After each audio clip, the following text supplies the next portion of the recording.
Hello student, welcome back to our channel. तो आज की इस वीडियो में हम सॉल्व करने वाले कुछ मेंस्ट्रुएशन के इंपॉर्टेंट क्वेश्चन को। इससे पहले वाले वीडियो में हमने अभी तक 35 to 40 क्वेश्चन को सॉल्व कर लिया है। अगर आपने नहीं देखा तो वो सब पहले वाले वीडियो का मैं डिस्क्रिप्शन में लिंक डाल दूंगी, आप उसे देख लेंगे। अगर आपको वीडियो से थोड़ा भी हेल्प मिलता है तो हमारे चैनल को सब्सक्राइब कर लो, हमारे वीडियो को लाइक ज़रूर करें। अगर आपको हमारे इस सीरीज़ से थोड़ा भी फायदा होता है तो प्लीज़ वीडियो को लाइक करें और हमारे चैनल को सब्सक्राइब कर लें ताकि इस तरह के इंपॉर्टेंट क्वेश्चन आपसे मिस ना हो। तो चलिए क्लास को स्टार्ट करते हैं, सॉल्व करते हैं कुछ और इंपॉर्टेंट क्वेश्चन। सबसे पहला क्वेश्चन जो है आज के वीडियो का वो है, the area of a trapezium is 768 centimetre square if its parallel sides are in the ratio of 3:5 and the perpendicular sides between them will be 12 centimetre. The smallest of a parallel side is. इस question में हमें जो बात कर रहा है वो trapezium की बात कर रहा है और इसमें हमें क्या फाइंड करना है, स्मॉलेस्ट पैरेलल साइड फाइंड करना है ट्रेपीजियम का। ठीक है, तो सबसे पहले हम लोग क्वेश्चन सॉल्व करने से पहले ये जो ट्रेपीजियम की बात कर रहे हैं तो इसकी प्रॉपर्टी के बारे में जान लेते हैं कि इसकी क्या क्या प्रॉपर्टी, जो बेसिक प्रॉपर्टी है वो हम जान लेते हैं। ठीक है, तो ट्रेपीजियम जो है ये एक क्वाड्रिलेटरल का ही पार्ट है। तो सबसे पहले हम ट्रेपीजियम का यहाँ पे एक स्ट्रक्चर बना लेते हैं। ठीक है, ये हो गया ट्रेपीजियम का फर्स्ट साइड। ट्रेपीजियम अगर एक क्वाड्रिलेटरल है इसका मतलब है कि ये एक 4 साइड से बना हुआ फिगर है। ठीक है,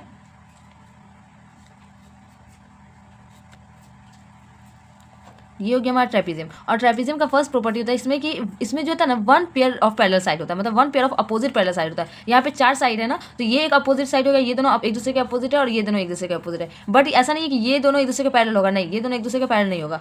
ये दोनों एक दूसरे के पैरेलल आपको स्ट्रक्चर में फिगर में देख के लग रहा होगा कि ये दोनों एक दूसरे के पैरेलल है। ठीक है, पैरेलल किसे बोलते हैं, जो आगे कितना भी आप एक्सटेंड कर ले वो एक दूसरे को कट नहीं करेगा, इसका मतलब है कि वो पैरेलल साइड है। तो ये भी पैरेलल साइड हो सकता था, but least one pair of opposite parallel side ही होता है। तो अगर ये दोनों पैरेलल होता तो फिर ये दोनों पैरेलल साइड नहीं होता। तो कितने इसमें पैरेलल साइड होते हैं, तो one pair of parallel side होता है। इसकी प्रॉपर्टी वो मैं लिख देती हूँ। ठीक है, वन पेयर ऑफ पैरेलल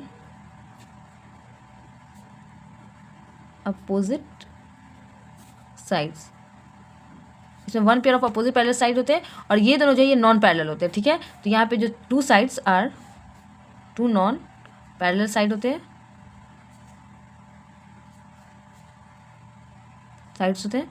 ठीक है, बेसिक प्रॉपर्टी है ट्रेपीजियम का वो मैंने यहाँ पे लिख दिया है कि one pair of parallel opposite side होता है और 2 नॉन पैरेलल साइड होता है, जो कि इस फिगर में आपको दिख रहा होगा कि ये दोनों नॉन पैरेलल साइड है, ये दोनों पैरेलल साइड है। ठीक है, अब क्वेश्चन में जो हमें बोला जा रहा है कि इस क्वेश्चन का आपको स्मॉलेस्ट ऑफ पैरेलल साइड निकालना है, मतलब ये जो पैरेलल साइड इसमें से एक साइड फाइंड करना है जो कि स्मॉलेस्ट है। तो आप देख रहे होंगे कि इस दोनों में कौन सा स्मॉलेस्ट है, ये छोटा वाला है और ये बड़ा है। ठीक है, तो ये आपको फाइंड करना है और यहाँ पे हमें रेशियो गिवन है, एक्जैक्ट वैल्यू नहीं गिवन है साइड का, पैरेलल साइड का, बट रेशियो गिवन है। तो सबसे पहले हम लेट कर लेंगे, लेट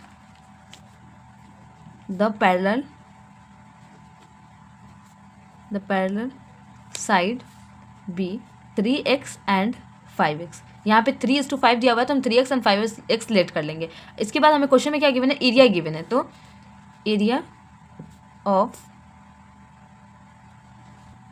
हमें क्वेश्चन में एरिया गिवन है ट्रेपीजियम का, तो यहाँ पे हम लिख लेंगे area of trapezium, area of trapezium is equal to 768 centimetre square. ये हमें क्वेश्चन में गिवन है। तो अब हमें जो पैरेलल साइड फाइंड करना है, तो ये हमें एग्जैक्ट वैल्यू नहीं गिवन है, ये कुछ रेशियो में गिवन है। तो इसको फाइंड करने के लिए, अननोन जो वैल्यू है उसे फाइंड करने के लिए हम इसका फॉर्मूला लगाएंगे। एरिया ऑफ ट्रेपीजियम का यहाँ पे क्या लगाएंगे, फॉर्मूला लगाएंगे। तो एरिया ऑफ ट्रेपीजियम का फॉर्मूला क्या होता है, वो होता है area of trapezium is equal to half into height, जो कि यहाँ पे हाइट हमें गिवन है। If its parallel side of 3:5 and perpendicular distance, ये जो दो पैरेलल साइड है इसके बीच का जो परपेंडिकुलर डिस्टेंस है, ये डिस्टेंस। ठीक है, इस डिस्टेंस की वैल्यू क्या गिवन है, 12 सेंटीमीटर गिवन है। तो हाफ इंटू हाइट इंटू ये पैरेलल अपोजिट पैरेलल साइड का सम, तो ये हो जाएगा, इसको हम अगर बोलते हैं ए और इसको बोलते हैं बी, तो ये हो जाएगा a+b। ठीक है, ये हो गया इज इक्वल टू किसके बराबर हो गया, ये हो गया 768 सेंटीमीटर स्क्वायर के बराबर हो गया। अब जो भी वैल्यू हमें गिवन है वो यहाँ पे डाल देते हैं। हाफ इंटू में हाइट यहाँ पे 12 डाल देना है, इंटू ए जो ये पैरेलल अपोजिट साइड था ये 3x प्लस में b हो जाएगा हमारा 5x is equal to 768 centimetre square.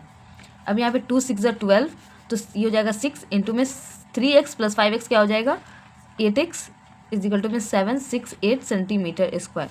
तो 8x इज इक्वल टू, ये सब बेसिक कैलकुलेशन है। ठीक है, तो 8x इज इक्वल टू हो जाएगा 768 अपॉन में 6 सेंटीमीटर स्क्वायर। जब हम इसे 6 से डिवाइड करेंगे तो हो जाएगा 6 1 6 और ये हो जाएगा 16। ठीक है, तो 6 2 12 और यहाँ 4 बच तो 4 यहाँ आ जाएगा, तो 6 8 48 हो जाएगा, तो 128 हो जाएगा, 128 सेंटीमीटर स्क्वायर हो जाएगा 8x इज इक्वल टू। अब x की वैल्यू क्या हो जाएगी, तो x इज इक्वल टू हो जाएगा यहाँ पर 128 अपॉन में 8।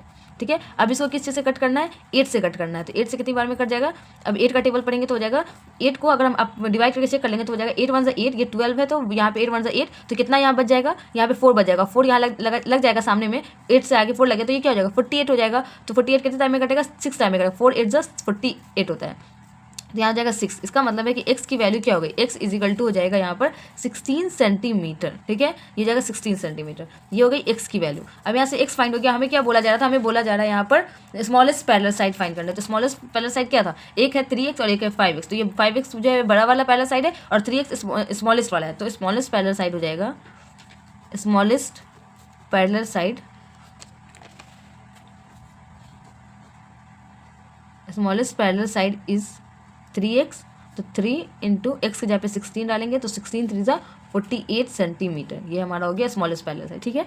यहाँ पे हमारा क्वेश्चन नंबर 1 कंप्लीट होता है। नेक्स्ट क्वेश्चन है क्वेश्चन नंबर ये 15 जो ये हमारा 1 था, अब क्वेश्चन नंबर 2 जो कि 16 है, ठीक है। इस क्वेश्चन में क्या बोला जा रहा है, the volume of 2 cube are in the ratio of 8:1 the ratio of their edges. इस क्वेश्चन में हमें वॉल्यूम जो है दिया, वॉल्यूम का रेशियो गिवन है, 2 क्यूब की बात किया जा रहा है जिसका वॉल्यूम का रेशियो गिवन है, हमें एजेस का रेशियो फाइंड करना है, ठीक है। तो हम क्या करेंगे, वॉल्यूम और एज में क्या रिलेशन है उससे हम इस क्वेश्चन को सॉल्व करेंगे, ठीक है। चलिए नेक्स्ट क्वेश्चन को सॉल्व करते हैं। नेक्स्ट क्वेश्चन है क्वेश्चन नंबर 16। इसमें हमें वॉल्यूम का रेशियो दिया हुआ है कि वॉल्यूम का रेशियो जो है वो है, वॉल्यूम का रेशियो है, वॉल्यूम रेशियो इज 8:1, ठीक है, इज 8:, वॉल्यूम का जो रेशियो गिवन है वो 8:1 गिवन है, तो हमें बोला गया कि फाइंड रेशियो ऑफ एजेस,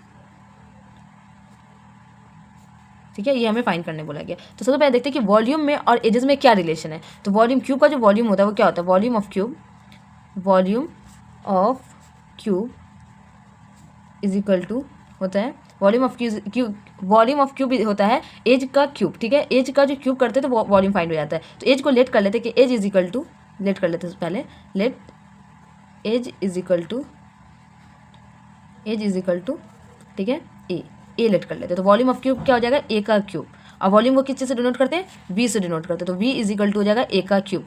ये एक वॉल्यूम के बारे में लिख दिया, वॉल्यूम इज इक्वल टू क्या होता है, एज का क्यूब मतलब ए का क्यूब।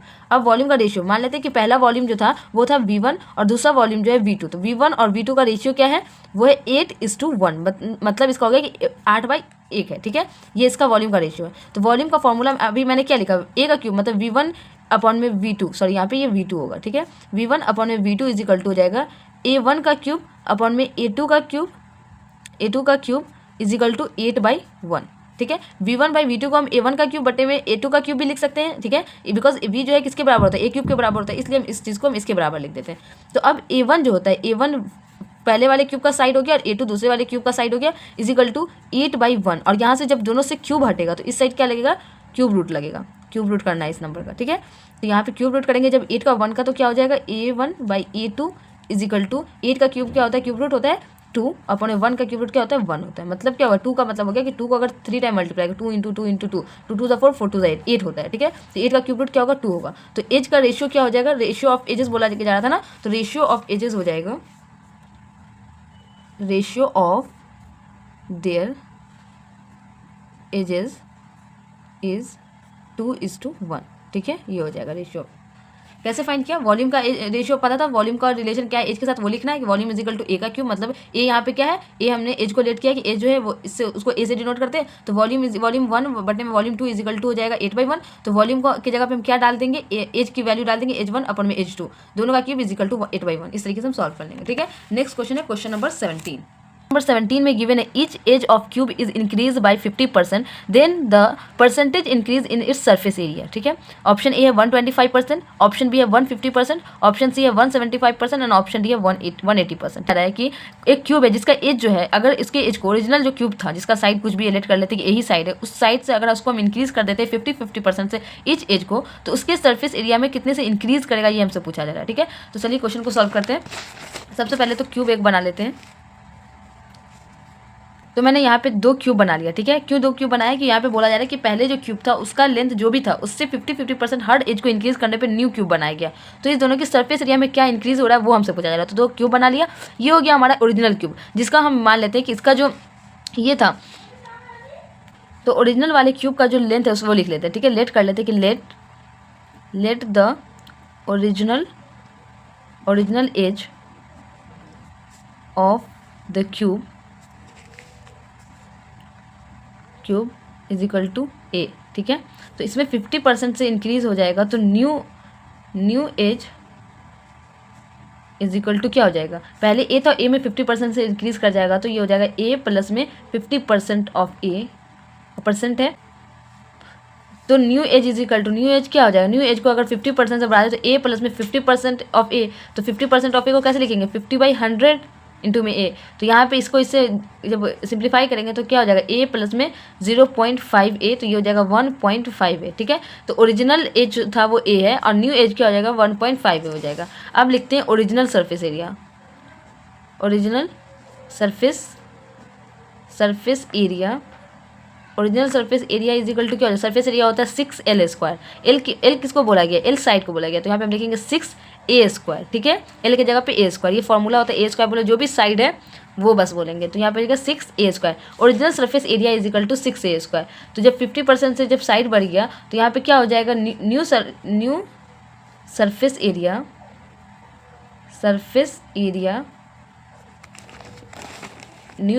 क्या हो जाएगा, न्यू सरफेस 6 इंटू में ए की जगह पे क्या हो जाएगा, एक यहाँ पे ए की क्या वैल्यू, ए की वैल्यू 1.5, तो यहाँ पे लिखेंगे 1.5, 6 इंटू में 1.5 ए का स्क्वायर, ठीक है। यहाँ पे साइड का स्क्वायर, तो ये पूरी साइड है ना, तो 1.5 का स्क्वायर हो जाएगा। तो 6 इंटू में 1.5 का स्क्वायर करते तो क्या आता है, 2.25 इंटू A²। तो 6 को 2.25 से जब मल्टीप्लाई करेंगे तो वो हो जाएगा, अब चेक कर लेंगे मल्टीप्लाई करके, 13.5 A², ठीक है।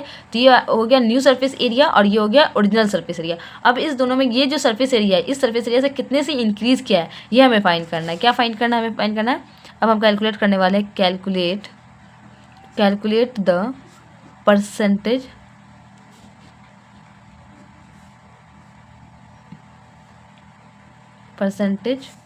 इंक्रीज। हमें क्वेश्चन में क्या बोला था, परसेंटेज इंक्रीज फाइंड करना है, ठीक है। तो कैलकुलेट द परसेंटेज इंक्रीज, तो यहाँ पे लिखेंगे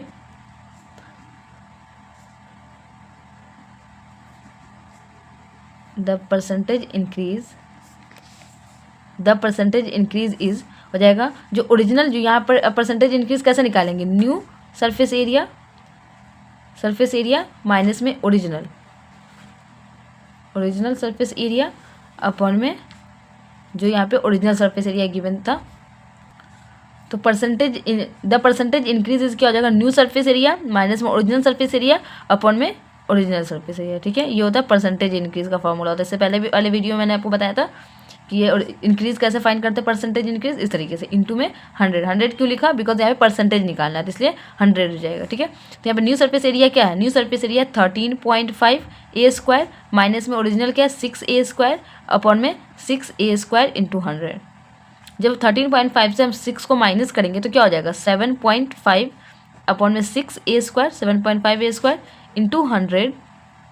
जब इसको इससे जब कट करेंगे तो ये क्या हो जाएगा, 750, ठीक है, अपॉन में 6A² और A² से A² कट जाएगा। और जब हम 6 को 7 से उसको डिवाइड करके चेक कर लेना, 6 1 ज़ा 6 और 1 इधर आ जाएगा तो ये जाएगा 15, तो 6 2 ज़ा 12, ठीक है, और 3 तो 6 5 ज़ा 30, तो ये हो जाएगा 135% हो जाएगा, मतलब 125% से ये सर्फ इंक्रीज़ कर रहा है। कितने, अगर पूरे साइड को, एक क्यूब के पूरे साइड को 50% से इंक्रीज़ कर देते हैं तो उसके जो सरफेस एरिया कितने से इंक्रीज़ करेगा, उसका सरफेस एरिया 125% से इंक्रीज़ करेगा। इस क्वेश्चन का आंसर हो जाएगा ऑप्शन ए, ठीक है। नेक्स्ट क्वेश्चन है क्वेश्चन नंबर 18, ठीक। इस क्वेश्चन में बोला जा रहा है कि 2 cubes each of 20 centimetre edge are joint end to end, the surface area of the resulting cuboid, option A है 4000 सेंटीमीटर स्क्वायर, ऑप्शन बी है 4200 सेंटीमीटर स्क्वायर, ऑप्शन सी है 4500 centimetre square and option D है 4800 centimetre square, ठीक है। तो यहाँ पे हम लिखते हैं क्वेश्चन नंबर 18 है, ठीक है। ये था हमारा क्वेश्चन नंबर 17। तो यहाँ पे बोला जा रहा है कि 2 क्यूब है, सिंपली यहाँ पे भी क्यूब की बात की जा रही है कि 2 क्यूब है, ये बना लेते हैं इस तरीके से। अभी 3D नहीं बना रहा है कि ये भी एक क्यूब है, ऐसे तो ये स्क्वायर लग रहा है बट आप क्यूब मान लें, ठीक है। ये क्यूब है और ये भी एक क्यूब है, और दोनों का जो ये लेंथ है ये क्या है 20 सेंटीमीटर है, ये भी 20 सेंटीमीटर। अब एक ही साइड को मैं यहाँ पे दिखा रही हूँ कि 20 सेंटीमीटर है। अगर ये क्यूब है इसका मतलब है कि इसका हर साइड क्या होगा, सेम ही होगा, ये आपको पता होना चाहिए, ठीक है। अगर आपको नहीं पता है फिर भी मैं इतने दिन से आपको पढ़ा रही हूँ, हर दिन क्वेश्चन आता ही है ऐसा है क्यूब क्यूबॉइड का, तो आपको पता होना चाहिए क्यूब में हर साइड सेम होता है, ठीक है। तो ये 20 सेंटीमीटर का एक क्यूब और ये 20 सेंटीमीटर के दूसरे क्यूब को एज टू एज कनेक्ट कर देते हैं। तो कैसे बनेगा, ये पहला वाला क्यूब और ये दूसरा वाला क्यूब, दोनों को क्यूब को ऐसे ऐड कर देते हैं, ठीक है। इसके साइड टू साइड इसको ऐसे करके ऐड कर देते हैं, इस क्यूब को इस क्यूब से ऐड कर देते हैं। अब जो दोनों क्यूब को ऐड कर देते हैं 20 सेंटीमीटर का, तो इसका ये लेंथ क्या हो जाएगा, ये तो 40 सेंटीमीटर हो जाएगा। ये जो लेंथ है ये नीचे वाला 40 सेंटीमीटर हो जाएगा, बट ये तो लंबाई तो इसका नहीं बढ़ेगा ना, इसलिए कि ये ऊपर से तो नहीं ऐड किया गया, ऐसा तो नहीं कि इसको ऊपर में एक टॉप में ला के रखा गया, नहीं, एज टू एज इस तरीके से ऐड किया गया, तो ये हो गया 40 सेंटीमीटर। और ये क्या रहेगा, ये 20 सेंटीमीटर ही रहेगा। जब ये क्यूब था तो इसका लेंथ भी 20 सेंटीमीटर था, विड्थ भी 20 सेंटीमीटर था और हाइट भी 20 सेंटीमीटर, ठीक है। अब जब इस क्यूब को एज टू एज कनेक्ट कर दिया गया तो ये किस शेप का बन गया, ये क्यूब था, तो क्यूब को जब ऐड करेंगे दोनों को एज टू एज तो ये क्यूबॉइड बन जाएगा, ठीक है। तो क्यूबॉइड जब बन गया तो ये इसका जो हाइट है, हाइट तो नहीं चेंज होगा, हाइट और विड्थ तो सेम ही रहेगा। तो इस क्यूबॉइड का हाइट जो है वो 20 सेंटीमीटर ही रहेगा, विड्थ भी 20 सेंटीमीटर रहेगा, बट ये जो लेंथ है, ये length edge to edge connect किया तो लेंथ तो बढ़ गया ना, 20 क्या हो गया 40, तो लेंथ इज इक्वल टू क्या हो जाएगा 40 सेंटीमीटर हो जाएगा। तो यही क्वेश्चन हमसे पूछा जा रहा है कि ये जो क्यूबॉइड बन रहा है, इस क्यूबॉइड का टोटल सरफेस एरिया फाइंड करने बोल रहा है, ठीक है। तो हम लोग इसको नेक्स्ट पेज में सॉल्व कर लेते हैं। सरफेस एरिया ऑफ, तो सब कुछ मैंने बेसिक तो लिख ही लिया कि क्यूब से क्यूबॉइड कैसे बना। अब जो क्वेश्चन में हमें बोला जा रहा था कि find the surface area of cuboid, तो हम क्या फाइंड करेंगे, सरफेस एरिया ऑफ क्यूब। तो सरफेस एरिया ऑफ क्यूबॉइड जो था उसका फॉर्मूला होता है 2 इंटू में length into width plus width into height into length, ठीक है, ये फॉर्मूला होता है। अब हमने तो सब कुछ लिख लिया था कि लेंथ जो है, लेंथ 20 मिल रहा था क्यूब का, तो 40 सेंटीमीटर ये लेंथ हो गया, बट हाइट जो है, हाइट तो 20 सेंटीमीटर ही रहेगा, हाइट में कोई चेंजेस नहीं होगा तो 20 सेंटीमीटर रहेगा, और विड्थ में भी कोई चेंजेस नहीं होगा तो ये भी 20 सेंटीमीटर ही रहेगा। कैसे रहेगा ये मैंने आपको पीछे बता दिया, ठीक है। तो ये अब जो वैल्यू यहाँ पुट कर देते हैं, लेंथ की जगह पे डालेंगे 40, विड्थ की जगह पे डालेंगे 20 प्लस 20 इंटू 20 प्लस 20 इंटू 40, ठीक है। अब इसको कैलकुलेट कर लेते हैं। तो यहाँ पे हो जाएगा 2 इंटू में 40 इंटू 20 क्या हो जाएगा 4 2 8, तो यहाँ पे हो जाएगा 800 प्लस 400 प्लस में 600, ये हो जाएगा 1000, 600 प्लस 400 1000, और 1000 में 800 ऐड करेंगे तो 1800 हो जाएगा इंटू 2, तो 18 2 क्या हो जाएगा 36, तो 3600 हो जाएगा ये इस क्वेश्चन का। तो यहाँ पे देखते हैं इस क्वेश्चन का आंसर, ऑप्शन यहाँ पे 3600 तो कहीं पे गिवन ही नहीं, तो देखते हैं कहाँ पे मिस्टेक हुआ है, ठीक है। यहाँ पे 4 इंटू 2 हो जाएगा 800 प्लस में 2 2 4, तो 400 4 2 सॉरी, यहाँ पर ये जो 600 मैंने लिखा ये 600 नहीं होगा, ये 800 होगा, क्यों कि 4 2 8 होता है, तो ये 800 हो जाएगा। जब इसमें 800 यहाँ पे 2 छूट गया था ना, तो यहाँ पे 800 जब ऐड करेंगे तो अब ये क्या हो जाएगा, ये हो जाएगा 2000, क्या हो जाएगा 2000 हो जाएगा, 800 1600 और 1600 400 क्या हो जाएगा 2000 में जब 2 से मल्टीप्लाई करेंगे तो ये हो जाएगा 4000, ठीक है, सेंटीमीटर स्क्वायर। तो इस क्वेश्चन का आंसर क्या हो जाएगा, ऑप्शन ए 4000 सेंटीमीटर स्क्वायर, ठीक है। नेक्स्ट क्वेश्चन है क्वेश्चन नंबर 19। क्वेश्चन नंबर 19 में क्या बोल रहा है कि the radius of a wire is decrease to 1/3 if volume remain the same the length will become, ठीक है। कितना हो जाएगा 1 times 2 times 3 times and 9 times, ये हमसे क्वेश्चन में पूछा जा रहा है, ठीक है। क्वेश्चन नंबर 19 है, आप अच्छे से इसे रीड कर लेंगे, ठीक है। आपने रीड कर लिया होगा, तो मैं आपको बता देती हूँ कि इस क्वेश्चन में बोला जा रहा है कि 2 वायर की बात की जा रही है। अब पहले वाले वायर जिसे हम बोलते हैं ओरिजिनल वायर, ठीक है, ओरिजिनल वायर, उसमें बोला जा रहा है कि एक वायर है जिसका कुछ रेडियस है, ठीक है, कुछ रेडियस है जैसे कि आर, तो हम कर लेते हैं कि let radius of original wire is R1, ठीक है। रेडियस जो ओरिजिनल वायर का वो R1 है। अब हमें क्वेश्चन में बोला जा रहा है कि इस वायर से एक न्यू वायर बनाया जा रहा है, जिसका रेडियस जो है इस रेडियस का 1/3 है, मतलब रेडियस को डिक्रीज कर दिया गया। इसका मतलब है कि ये जो इतना ये इसका विड्थ है, इसकी चौड़ाई को कम कर दिया गया, मतलब पतला वायर बनाया गया है। और ये भी बोला जा रहा है क्वेश्चन में कि वॉल्यूम में कोई चेंजेस नहीं हो रहे हैं, तो हाइट जो है इसका लेंथ वो कितने से इंक्रीज करेगा, कितने टाइम्स बढ़ेगा 1 टाइम्स 2 टाइम्स। इसका मतलब है कि जब इसे पतला किया जा रहा है मतलब ये लंबाई में बढ़ रहा है, तो जब इसका फिगर बनाएंगे थोड़ा इसे लंबा बनाएंगे, ठीक है, कि रेडियस कम हो रहा है इसका मतलब ये लंबा है। तो अब लिखेंगे रेडियस ऑफ न्यू वायर, यहाँ पे मैंने लिखा है radius of new wire is equal to, ये R1 हो गया, तो ये लिखेंगे R1 इज इक्वल टू, यहाँ पे लिखते हैं इसे R मान लेते हैं। R1 इज इक्वल टू क्या हो जाएगा, रेडियस ऑफ ओरिजिनल वायर को R1 जो कि R है जिसकी वैल्यू, और दूसरे वाले की को बोलते हैं R2 जिसकी वैल्यू है 1/3 ऑफ, कितने से कम हो रहा है, 1/3 ऑफ R। R2 की वैल्यू क्या हो गई, 1/3 ऑफ R। अब लिखते हैं यहाँ पर late length of original wire, L की लेंथ की वैल्यू L1 जो है वो L है, ठीक है। तो यहाँ पे हमें क्या पता करना है कि लेंथ कितने टाइम से इंक्रीज कर रहा है, तो यहाँ पे लिखेंगे लेंथ ऑफ न्यू वायर जो कि है L2, वो क्या होगा, वो क्या हो जाएगा, यही हमसे पूछा जा रहा है। L2 is equal to what. अब हम लोग इसे कैसे सॉल्व करेंगे, तो क्वेश्चन में बोला जा रहा था कि वॉल्यूम जो है दोनों का सेम है, तो हम वॉल्यूम के फॉर्मूला से इसको सॉल्व करेंगे, ठीक है। तो volume of wire is equal to, volume, ये वायर किस शेप का है, तो एक सिलेंडर शेप का है, ठीक है। तो सिलेंडर जो होता है उसका वॉल्यूम क्या होता है, पाई आर स्क्वायर एल, ठीक है। एल यहाँ पे हाइट भी हो गया, पाई स्क्वायर भी लिख सकते हैं, पाई स्क्वायर एल भी लिख सकते हैं, लेंथ भी और हाइट भी, ठीक है। तो ये जो है दोनों का, वायर 1 और वायर 2 दोनों का वॉल्यूम क्या हो जाएगा, यहाँ पे आप लिख सकते हैं ना, पाई आर स्क्वायर एल, ये किसका है वॉल्यूम, ये 1 वाले का है, और ये किसके बराबर होगा, इसलिए कि वॉल्यूम दोनों का सेम है, तो पाई आर स्क्वायर एल वॉल्यूम 2, दोनों का वॉल्यूम बराबर है, तो इस तरीके से लिख देंगे। और ये मैंने पहले क्या लिखा है, फॉर्मूला लिखा है। अब जो वॉल्यूम 1, जो वायर 1 है उसका पूरा जो भी उसकी वैल्यू यहाँ पुट करेंगे, और जो वायर 2 है उसकी वैल्यू को यहाँ पुट करते हैं, ठीक है। तो पाई तो दोनों में सेम है, तो पाई से पाई कट जाएगा। R1 वॉल्यूम वायर 1 वाले का जो रेडियस है वो क्या है, R1 है, और R1 की वैल्यू क्या है, R square into L is equal to, और दूसरे वाले का जो है वो क्या है, 1/3 ऑफ R, तो वो यहाँ पे लिखेंगे 1/3 ऑफ R का स्क्वायर इंटू में एल जो है ये L2 है, ठीक है। एल की जगह पे क्या लिखेंगे, L2 लिखेंगे, और इस L1 की जगह पे जो है ना यहाँ पे एल मैंने माना था तो एल लिख दिया, ठीक है। तो अब यहाँ पे लिखेंगे R स्क्वायर इंटू में एल इज इक्वल टू में 1/3, 1/3 का स्क्वायर क्या हो जाएगा, 1/9 इंटू में R स्क्वायर इंटू में L2, ठीक है। अब ये R स्क्वायर से R स्क्वायर कट जाएगा, तो ये क्या हो जाएगा, L इज इक्वल टू जो हो जाएगा 1/9 L2। अब हमें क्या फाइंड करना है, L की वैल्यू तो नहीं फाइंड करना, हमें L2 कितने टाइम्स ऑफ L होगा ये हमें फाइंड करना है।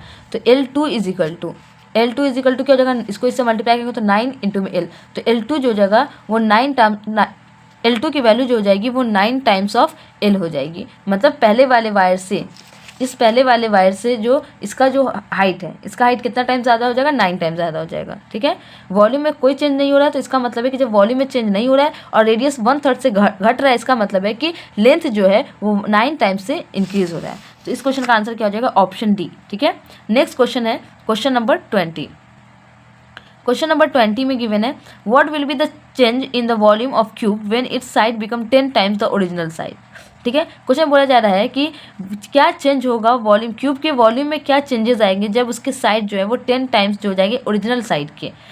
तो ऑप्शन ए है volume become 1000 times, option B है volume become 10 times, option C है volume become 100 times, and option D है वॉल्यूम बिकम 1/1000 टाइम्स, ठीक है। तो ये क्वेश्चन जो है, क्वेश्चन नंबर 20 जो है ये आपका होमवर्क है, ठीक है। ये आपका क्या है, होमवर्क है ये क्वेश्चन। इसी के ऐसा ही सेम क्वेश्चन मैंने अभी नेक्स्ट पीछे सॉल्व भी किया है, और ये जो 2-3 क्वेश्चन है ये इसी तरीके का क्वेश्चन है, ठीक है। कि अगर उसके कुछ वैल्यू में चेंजेस आते हैं तो उसका वॉल्यूम क्या हो जाएगा या सरफेस एरिया क्या हो जाएगा, इस तरीके का क्वेश्चन है। तो अगर आप इस वीडियो को अच्छे से आपने देखा है तो आपको ये क्वेश्चन ईजिली सॉल्व हो जाएगा। अगर आपको कोई भी प्रॉब्लम होता है, कोई भी डाउट होता है, तो आप कमेंट सेक्शन में पूछ सकते हैं। वैसे इस क्वेश्चन का मैं एक शॉर्ट वीडियो बना के अपलोड कर दूंगी, आप लोग उसे देख लेना, ठीक है। तो यहाँ पे हमारा मेंस्ट्रुएशन का total 50 question important question solve होता है। नेक्स्ट वीडियो में हम लोग कोई नए चैप्टर को लेके आएंगे और उसके कुछ इंपॉर्टेंट क्वेश्चन को करेंगे जो कि हमारे JMI और AMU के लिए बहुत ही इंपॉर्टेंट होंगे। तो आप हमारे चैनल को सब्सक्राइब कर लीजिए कि आपसे ऐसे इंपॉर्टेंट क्वेश्चन के सेशन न छूटे। हमारे वीडियो को लाइक कीजिए, शेयर कीजिए और हमारे चैनल को सब्सक्राइब कीजिए। Thank you for watching.